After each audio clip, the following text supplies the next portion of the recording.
Yonani,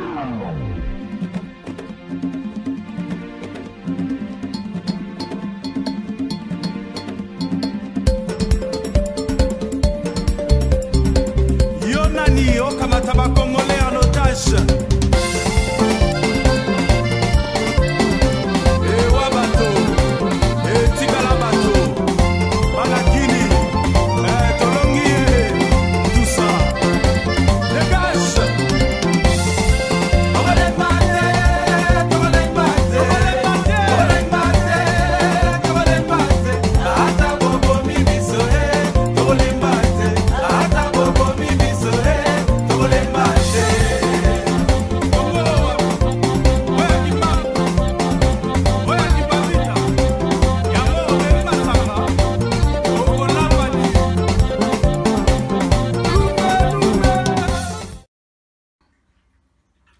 Peuple congolais, le sac on a bino nyon sur sika bozwami.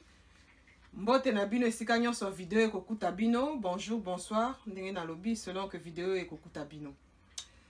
Toye lisusu na mokola lelo na vidéo oyo poto meka ko échanger.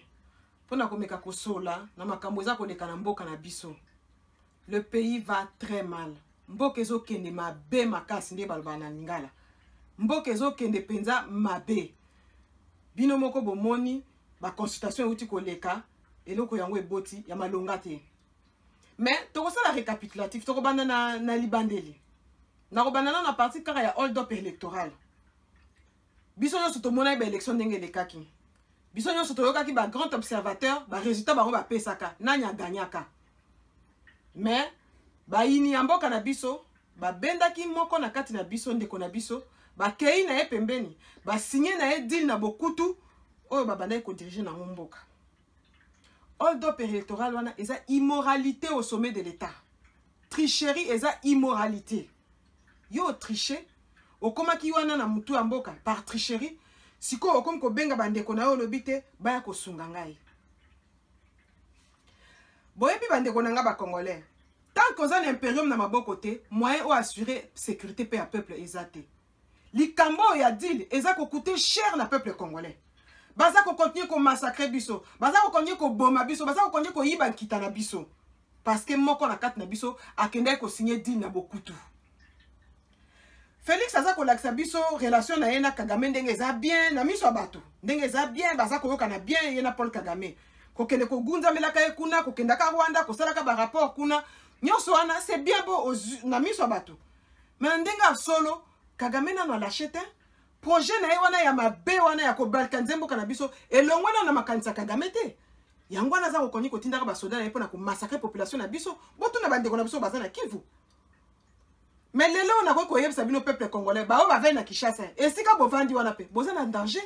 Ba enlèvement bonyeza ko sala mesika wana. Ba tuerie bonyeza ko sala mesika wana. Bazo lo bate.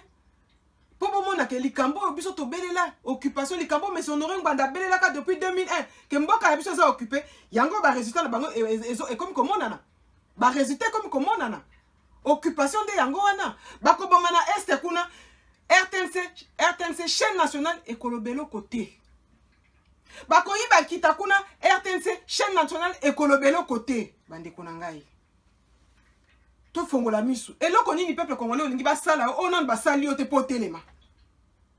Félix alakaki ba mapinga walabaki akobongisa condition na bango solde na bango ekomata en tout cas ba cantine na bango ekoma ravitailler makambo ebele alakaki ti lelo 2 ans yango ekomokoka ti lelo mapinga na biso baza clochardisé eloko moko échanger te na kati na bango boye bisangai mapinga wa azofuta mate mais akokoyela ka peuple ako rançonner population pire encore mapinga policier to militaire azofuta mate monguna ko somba e facilement boye bisanga mapinga ya eta wana ekolengela mboka ndenge nini ekobatela biso mboka ndenge nini soki tolobi o tolobi toloba te ya solo wana bandeko na nga peuple congolais to telema nanu ko to analyser to telema to analyser to makambo ezoleka na mboka ce n'est pas normal basala biso ba consultation awa mbongo bonye bimi na ba consultation kaka pona ko organisation ya consultation mbongo bonye bimi mais congolais lambda azofuta mate fonctionnaire azofuta mate peuple congolais kala mingi te mboka na biso kota en cessation de paiement la nini mbongo na maboko liquidité na maboko eza susu te po bango moko basi bakangi yango peuple congolais akomona susu clair te fonctionnaire moi salaire wana mosoki moi $50 au foot amaka tous les 10 ans tous les 10 mois et qu'on s'appelle susu te siko olingi ba mema oti wapi po yo telema peuple congolais to telema Félix ekomaka na bokonzi est-ce que ayebisaka biso biloko nini yazalaka nango avant koma esika wana est-ce que alakisaka biso ba avoir na ye muto mona yango te constitution wana esengaka ye esengaki asala yango bongo mbongo lelo ye andimi que prédécesseur na ye atushaka $680,000 par mois pendant que fonctionnaire a touché $20 et bolobi le peuple d'abord et où on a peut-on le peuple congolais on confond la mise le peuple d'abord il a touché 680 ex-président a touché $680,000 constitution le biboy que ex-président a touché 30% à président Azasiko. Ça veut dire que 680,000 euros Kabila a touché. Ils ont 30% à salaire à Félix a touché Siko. Ce qui a le peuple d'abord. Il a renoncé une grande partie à salaire pour le peuple à mon clair. Tout le monde qui trompe les États-Unis a renoncé à la salaire a touché $1 symbolique. Tout le monde que Félix a touché $1 symbolique. Mais Bello il y a ce qui est 30%. 680,000 ils ont 30% à salaire donc dans les 2 millions, dans les 20 millions. Mais pourquoi Zulu Molanda Mouta peut s'appeler peuple congolais? Pour peuple se retrouver. Tout le monde dit moi si nae a quelque offrir Jeep na Nemonda Semi. Ils ont liberté nae. Elle peut offrir ce qu'elle veut à qui elle veut. Ce qu'elles ont dans la poche nae, bien évidemment. Mais ce qui a quelque puissant na caisse à l'État. Pour caisse à l'État, ils ont bis au peuple. Bis au mort aux Koufanzala. Mais il y a quelque puissant na caisse à l'État pour qu'on ne coupe ça na Nemonda Semi. Alors là, il faut te téléma. Mbongo ya sommet Jeep à Sikapes na Nemonda Semi. Et outi wapi? Bah expliquez biso si kambo mwana outi. Peuple congolais. Bako umba biso ti wapi? Bako sakana na biso ti wapi? Donc on est sur le plan diplomatique. La RDC n'existe plus sur le plan diplomatique. C'est triste de le dire. Ezam mawa. Félix Tshisekedi a otaki na réunion à SADC. Bien bozotanga ba rapport ezo bimakuna na réunion à SADC.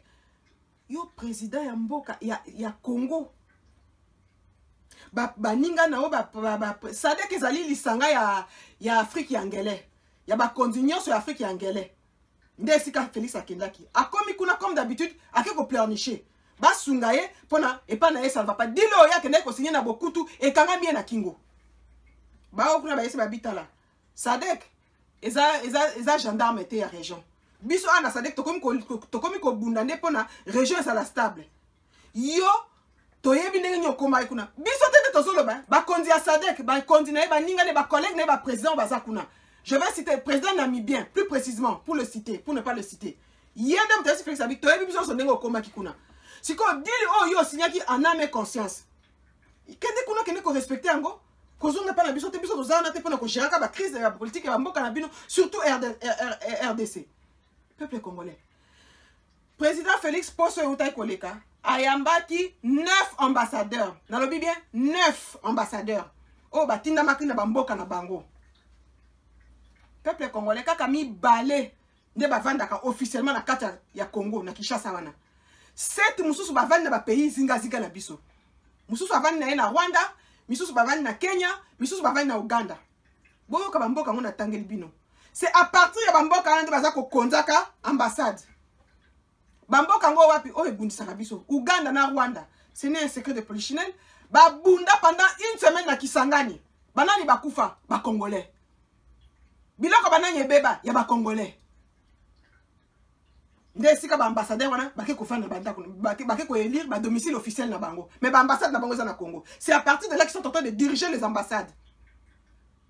Kenya, biso stoyebi Kenya. Dès qu'on est dit, il y a une vitale qui n'est pas signée. Donc, batouana nyo se sika bango bakeko ba ambassadeur on sika bakeko vanda.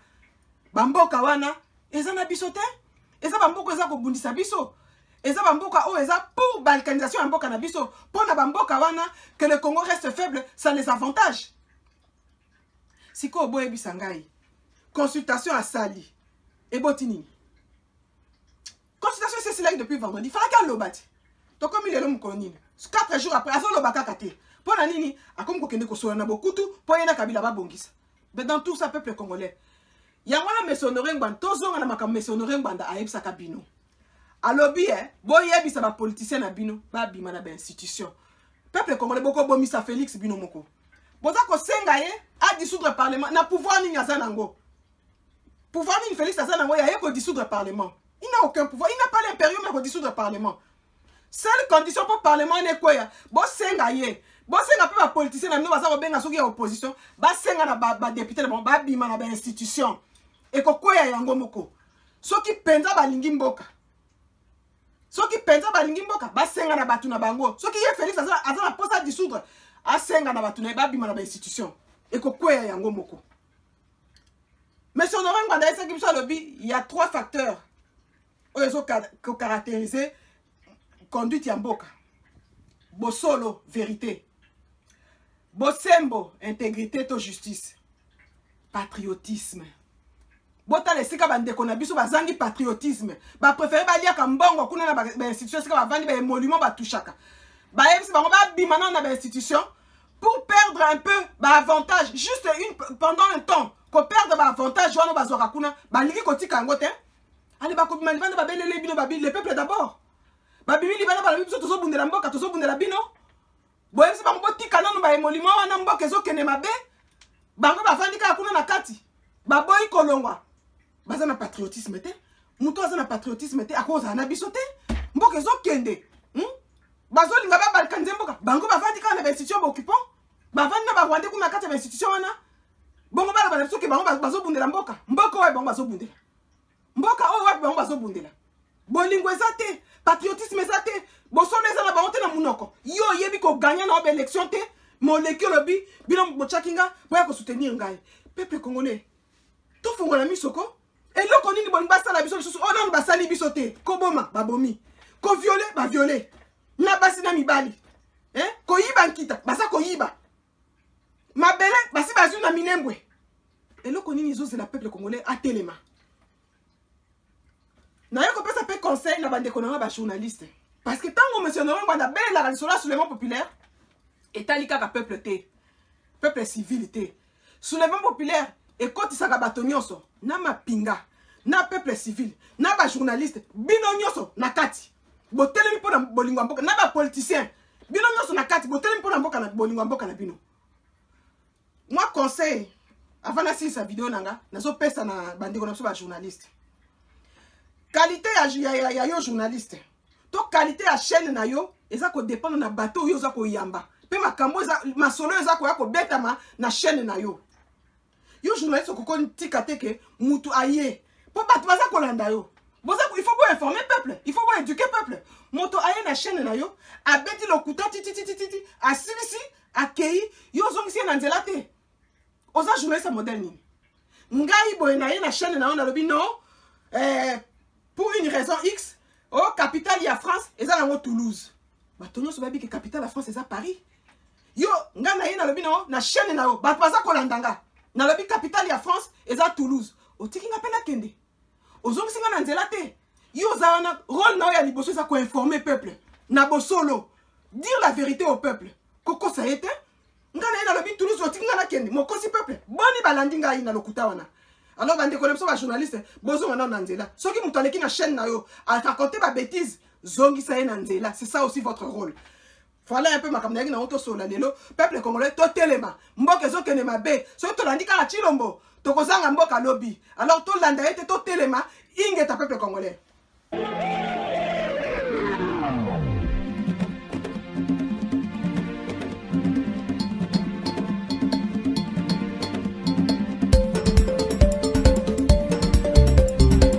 Yo nani yo kamata bako